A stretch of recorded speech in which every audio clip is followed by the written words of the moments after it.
خدا چاہتا ہے رضائے محمد صلی اللہ علیہ رضا مل سے اب وجد کرتے گزریے رضا مل سے اب وجد کرتے گزریے کہ ہے رب سلم سدائے محمد کہ ہے رب سلم سدائے محمد صلی اللہ علیہ وسلم۔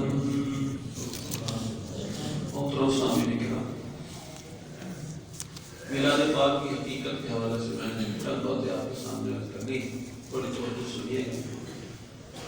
آیا میلاد منانا جائز ہے، ناجائز ہے، بدعت ہے، بدعت حسنہ ہے، بدعت سیئہ ہے، کیا ہے؟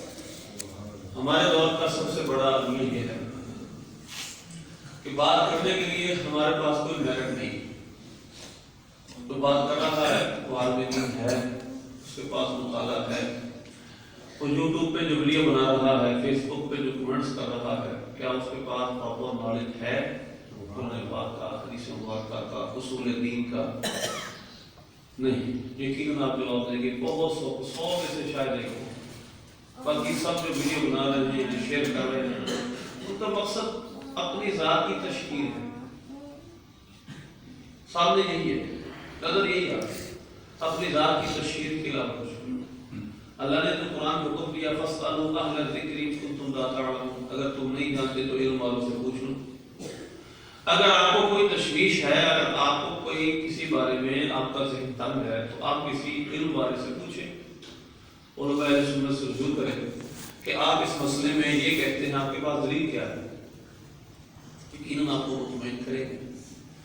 ایسا نہیں ہے کہ ہمارے اندر یہ مشہور ہو چکا ہے کہ سنیوں کے پاس علم نہیں ہوتا، بس یہ عقیدت پہ سب کچھ کرتے ہیں، ایسا نہیں۔ یہ عقیدت بھی ہماری ہے لیکن بلا وجہ نہیں، اس کے پیچھے بھی بہت مضبوط دلائل ہیں۔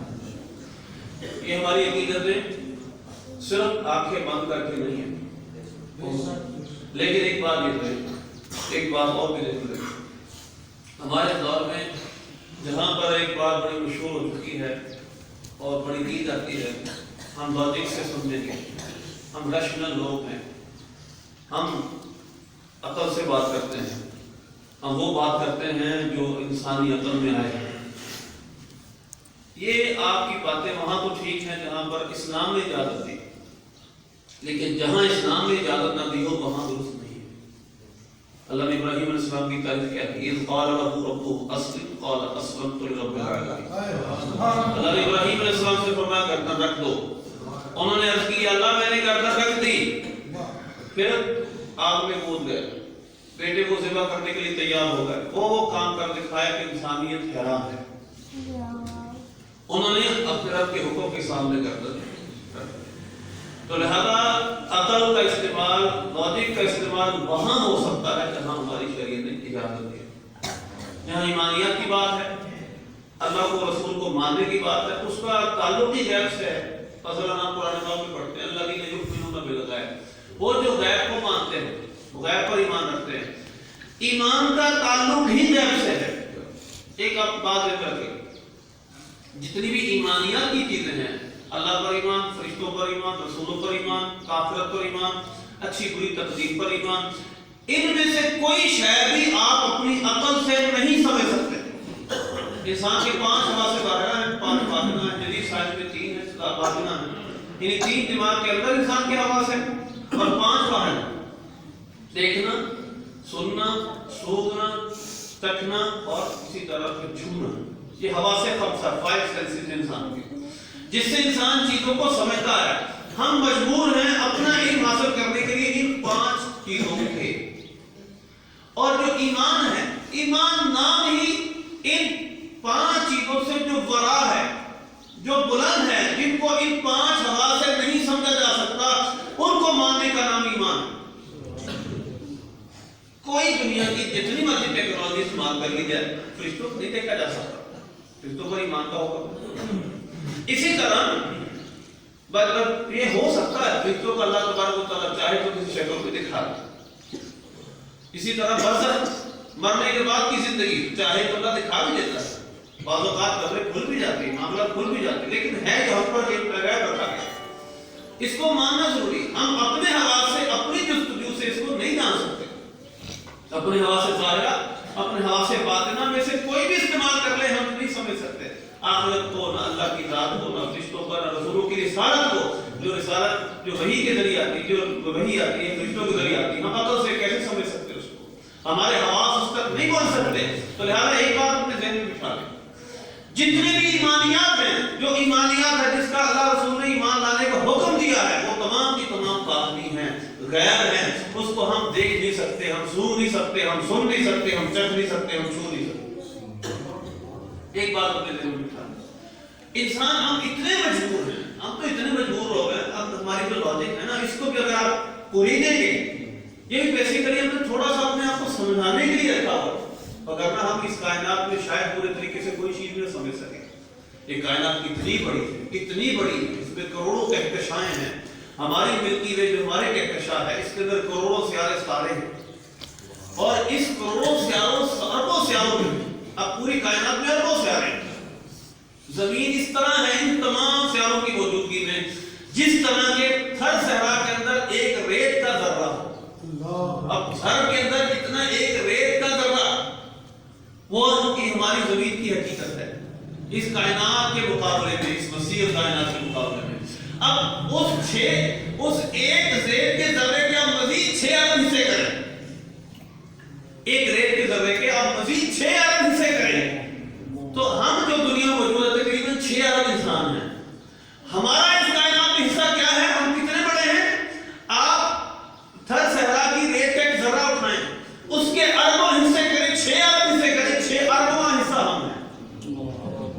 ایک کائنات سے بڑی ہے. وما اوتیتم من العلم الا قلیلا, اللہ نے فرمایا تمہیں بہت تھوڑا علم دیا گیا ہے. اس وجہ سے ہر چیز میں لاجک, ہر چیز میں منطق تلاش کرنے کی بجائے جہاں ایمانیات کی بات ہے وہاں ماننا ضروری ہے. جہاں اللہ رسول نے اجازت دی ہے وہاں منطق استعمال کریں. وہ اجتہادی مسائل ہوتے ہیں, وہاں آپ استعمال کر سکتے ہیں. دنیاوی مسائل میں آپ طب پڑھیں, آپ اکنامکس پڑھیں, وہاں پر عقل استعمال کریں, وہاں اجازت ہے. لیکن جہاں دینی معاملات ہیں وہاں آپ اللہ اس کے رسول کے احکامات دیکھیں, کسی عالم دین کے پاس جائیں, اسے سمجھیں. لہذا بلال پاک نہ بالکل ثابت ہے, قرآن سے بھی ثابت ہے, حدیث سے بھی ثابت ہے. اصل بلال ایک ہے, اصل بلال جو ہم بیٹھ کر ذکر سن رہے ہیں, ایک ہے پھر اس کے لیے مخصوص سید, جھنڈیاں, لائٹیں, ایک الگ ہے.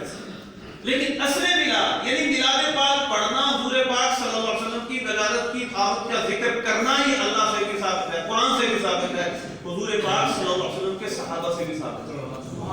پہلے میں 2 چیز آپ کے سامنے رکھتا ہوں, اس کے بعد پھر نعمت کا چرچا کرنے کا حکم بھی ہے, اس پہ انشاءاللہ تھوڑا آگے چلیں گے, ذرا وقت ملا.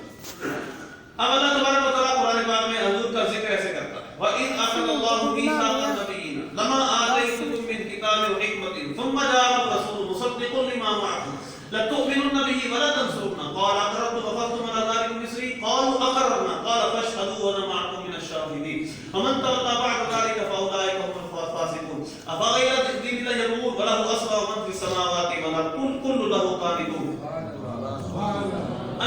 اب اللہ تبارک و تعالیٰ فرماتا ہے یاد کرو اس وقت کو جب اللہ نے نبیوں سے میثاق لیا, اللہ نے محفل سجائی, اور اس کے سامعین کون تھے؟ اس کائنات کی مقدس ترین ہستیاں یعنی انبیاء کرام علیہ السلام. اور اس میں بیان کس نے فرمایا اور اس کی شان کے لائق ہے, اور اس کلام نفسی فرماتا ہے اللہ تبارک و تعالیٰ. اللہ تبارک و تعالیٰ نے انبیاء کرام علیہ السلام کو جمع کرایا, فرمایا ان کو جمع کر کے حضور کی دنیا میں تشریف آنے سے پہلے, انسانوں کے بننے سے بھی پہلے اللہ نے انبیاء کرام علیہ السلام کے وقت کو جمع فرمایا, ان سے ایک وعدہ لیا, وَإِذْ أَخَذَ اللَّهُ مِيثَاقَ النَّبِيِّينَ لَمَا آتَيْتُكُم مِّنَ الْكِتَابِ وَحِكْمَةٍ.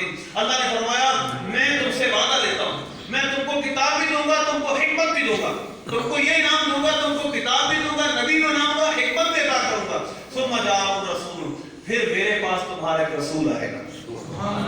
یہی میرا ہے, رسول آئے گا, لَتُؤْمِنُنَّ بِهِ وَلَتَنصُرُنَّهُ, تم اس کو مانے گے, اس پر ایمان بھی لاؤ گے, ان کی مدد بھی کرو گے. اللہ فرماتا ہے کیا تم اقرار کرتے ہو انبیاء کرام علیہ السلام سے, حالانکہ انبیاء کرام علیہ السلام مکرنے سے پاک ہیں, وہ وعدہ خلافی نہیں کرتے.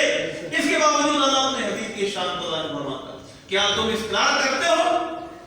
پختہ وعدہ دیتے ہو، اقرار کرتے ہو، گواہ بنتے ہو؟ عرض کی اللہ ہاں ہم گواہی دیتے ہیں، ہم مانتے ہیں، ہم اقرار کرتے ہیں، ہم جب وہ تشریف لائیں گے ایمان میں لائیں گے ان کی مدد بھی کریں گے. اللہ نے فرمایا پھر گواہ ہو جاؤ، میں بھی تمہارے ساتھ گواہ ہوں. اس کے بعد جو پھیرے گا وہ فاسقوں میں سے ہوگا. اللہ کی توبہ والا اپنے نبیوں اللہ کے دین کے علاوہ کوئی اور دین چاہتے ہو؟ اللہ نے نبی کریم صلی اللہ علیہ وسلم کو گویا کہ اپنا دین فرما دیا کہ آپ صلی اللہ علیہ وسلم جب دنیا میں تشریف لے آئیں گے، آپ اور اہل کتاب اور عیسائی اور یہودی تو کجا انبیاء کرام علیہ السلام بھی اگر ہوں گے ان کو بھی حضور کی رسالت کا اقرار کرنا ضروری ہوگا، حضور کے پیچھے چلنا ضروری ہوگا. سبحان اللہ.